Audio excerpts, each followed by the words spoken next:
ব্যক্তিগত জীবনে কি এমন কোনো ঘটনা আপনি দেখেছেন যেখানে কেউ ভালো পথে ছিল, তাকে বন্ধুদের প্রভাবে খারাপ কোনো কিছুর সম্মুখীন হতে হয়েছে, কিংবা খারাপ কোনো কিছু ছিল, কোনো একটি ভালো সঙ্গের কারণে সে সেখান থেকে পরিত্রাণ পেয়েছে?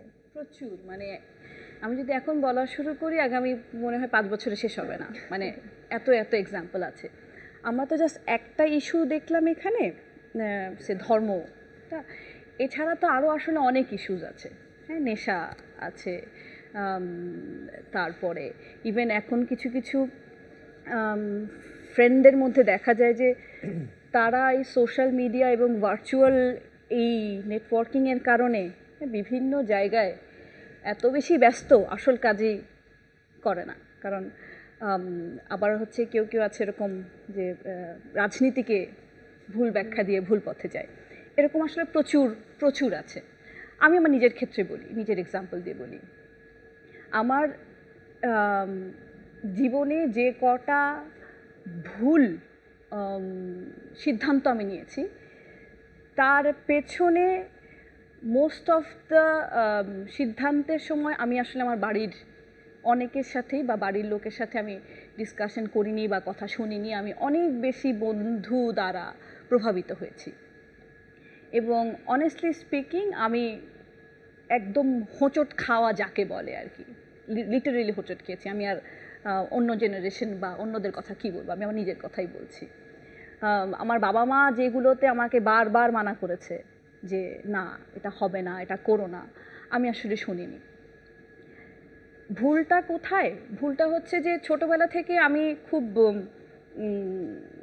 লজিক্যাল, খুব র্যাশনাল।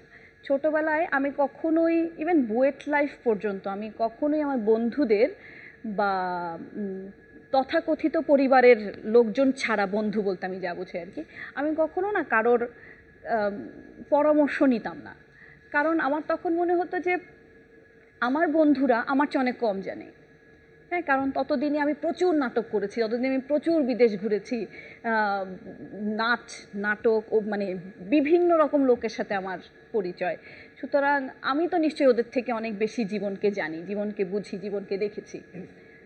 কিন্তু সামহাও একটা সময়ে এসে যেটা হয়েছে যে আমি আম্মাকে আসলে শেয়ার, এই যে যেটা হয় যে শেয়ার করা, আমি আম্মাকে আসলে কম কম শেয়ার করতে করতে একটা সময় শেয়ারই করতাম না। যার পরবর্তীতে হয়েছে কি, ওই জায়গাটা, কারণ কোনো জায়গা কিন্তু আসলে ভ্যাকুয়াম থাকে না, আছে না? এটা মানুষের ক্ষেত্রেও কিন্তু তাই। ওই জায়গাটায় অন্য কোনো বন্ধু চলে আসে। আমার মা সারা জীবন আমার বন্ধু ছিল, ওই জায়গাটায় অন্য কিছু মানুষ আমার বন্ধু চলে এসে দে ডিরেইলড মি অ্যাকচুয়ালি। তো সেই ক্ষেত্রে আমি একটা জিনিস বলতে চাই, এই নাটকটা দেখে একটা শব্দ আমার খুব পছন্দ হয়েছে, উপলব্ধি।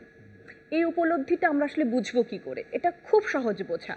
সৃষ্টিকর্তা আমাদের সকলের মাথায় ফিল্টার দিয়ে দিয়েছেন, যে ফিল্টারটা আমরা প্রথম থেকেই শিখেছি পরিবার থেকে, স্কুল থেকে, যে সত্য কথা বলবে, অন্যায় কাজ করা যাবে না, মিথ্যা কথা বলা যাবে না, এসব কিন্তু অলরেডি আমাদের ফিল্টার্ড হওয়া। যখন কোনো কাজ করতে আমার ভুরু কুচকাবে, যখন আমি এটা গোপন করে করব, যখন এটা আমি আসলে কাউকে শেয়ার করতে চাইবো না, মানে যখন এটা আমার চারপাশে মাথার অনেকগুলো প্রশ্নবোধক চিহ্ন উদয় করবে, তখনই বুঝতে হবে দেয়ার মাইট বি সামথিং রং। খুব সুন্দর একটা কথা বললেন। মানুষের বিবেক তো আসলে মানুষকে চালায়, মানুষের বিবেকই কিন্তু মানুষের ক্যারেক্টার। সুতরাং তোমার মধ্যে প্রশ্নবোধক চিহ্নটা অবশ্যই আসবে। যদি না আসে, তার মানে তোমার সেকেন্ড লেয়ারটা হচ্ছে যে আমি কি গোপন করছি কিনা, আমাকে গোপন করে কেন করতে হচ্ছে। যারা ঘুষ খায় হয়তো প্রয়োজনে খায়, কিন্তু তাদের ওটা গোপনে কেন করতে হচ্ছে, তার মানে that is bad, what you are doing this is bad.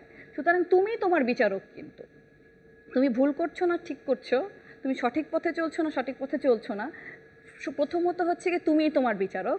তারপরে তোমার যে ডিসিশনটা সেটা রাইট হচ্ছে কি রং হচ্ছে, then you discuss with the second layer, that is your family.